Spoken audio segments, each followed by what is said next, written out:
Yeah, Doneasy TV is in your ears. So pay close attention. Relax, let me ease your mind. Sit back and recline, enjoy this ride. I'm about to get deep.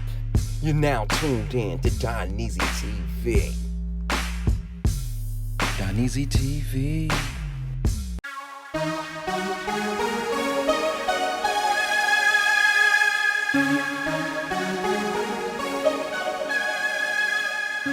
Oh my God, did y'all see the Tyler Perry special on BT, man? What a train wreck. Dude, I love Tyler Perry, you know, for his accomplishments and stuff like that. But, this special was horrible, man. Did you hear this doctor, this black doctor, trying to talk Ebonics to convince us to take this damn vaccine? Did you hear the language she was using? If you didn't, let y'all check it out. What the virus looks like, and found out that there are these specific proteins in the virus, one of which is called a spike protein. And I call the spike protein the gangster spike protein. Why the gangster? That little gangster spike protein, that's the one that gets in your cell and makes you sick. Pandering. And so this is what the technology did. This is so dope. So what they did was they said, what if we made a vaccine that was just an mRNA coding only for that little gangster spike protein? And what if we could introduce that into your body, right? And then have your body develop an immune response that then remembers and recognizes it when it actually gets the virus, right? And so the way that it works is I kind of like to think of it as your friends and your homies in your neighborhood, right? Homies. So you get this mRNA vaccine, right? It's wrapped up in this little lipid layer that gets it into your cell. Once it gets into your cell, this vaccine, it's the contractor. So it tells the cell, we're going to make these spikes. You start making the spikes, right? But then your body goes, whoa, wait a minute. This is not supposed to be here. Let me call security. Let me call in, all my people. And that is your immune response. So you have these cells called macrophages. They come in to swoop up the cell, but not before your body sends a message to some of these immune cells, like your T cells and your B cells, to create that memory so that when you see this virus come after you later, then you know what to do. So I kind of think of it like, when something happens later, you already got the vaccine and you have these antibodies waiting for something to pop off. And you got the T cells looking around to see what's happening. Then you get hit with COVID, right? But the T cells remember now. They have some memory, right? So they're going to sit back in the cut and be like, that is not who I think it is. And then the antibodies been waiting for something to pop off. And they're like, no. And they just rush. And that's really what happens. I mean, this is really what happens. So you are not getting the virus itself.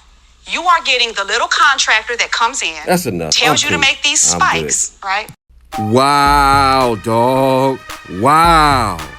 So in order to talk to us, you got to talk in Ebonics and all this jive talk and yo, all this crazy conversations towards us like we can't understand American English. Like we can't understand that. It don't matter what kind of Ebonics, what kind of slang talk you try to talk. We not taking it. So shout out to y'all who are taking it. Good luck to you. I hope you don't have no side effects. But don't try to push us into taking this damn vaccine.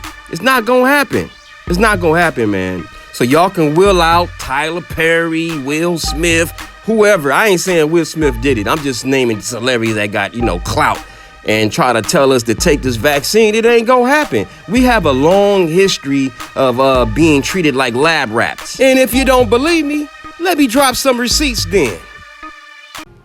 There's a bronze statue of a doctor named James Marion Sims, whose brilliant achievement carried the fame of American surgery throughout the entire world. He's the guy who created the vaginal speculum, an instrument gynecologists use for examination. He pioneered the surgical repair for fistula, a complication from childbirth, and became known as the father of modern gynecology. But that brilliant achievement was the result of a series of excruciating experimental surgeries that he conducted on enslaved women. In June of 1973, the SPLC uncovered 100 to 150,000 cases of women who had been sterilized with federal funds in Alabama. Half the women were Black. In recent decades, women of color continue to be exposed to dubious reproductive health programs. In December 1990, the FDA approved a contraceptive called Norplant, and it was selectively marketed to Black teenagers in Baltimore schools. One of the current birth control methods now in the United States is Norplant. Norplant fans like David Duke, the former KKK Grand Wizard, even introduced legislation to give women on welfare an annual reward of $100 if they agreed to get Norplant. And how can I forget the Tuskegee experiment? This is nothing new, y'all. They always use us as guinea pigs. I just showed y'all. If you're in denial, then you're a part of the problem. Now, y'all that's taking it, that, you have to take it because your job requiring you to do it, you work in the medical field, I get it. But y'all just working regular jobs and it's not mandatory. I don't understand why y'all taking it, man. Use the regular, natural, human resources that we have, man. Just keep your body with an alkaline diet, exercise, stay social distancing, and you should be okay, man. I just don't see why they're trying to make us, of all people, they trying to force it on us, man. I don't see no other nationality of celebrities telling them to take the vaccine. I just don't see it. Maybe it is. I just don't see it, man. It's just like they want to make us the face of it and make us take it. It's not going to happen.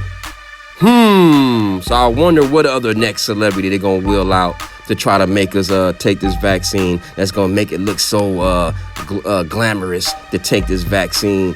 I want to see it. I want to see who's next. Who's next? Isn't it ironic that now is Black History Month and they trying to pump this? Wow. Happy Black History Month, y'all.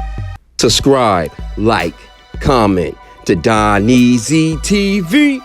Yeah.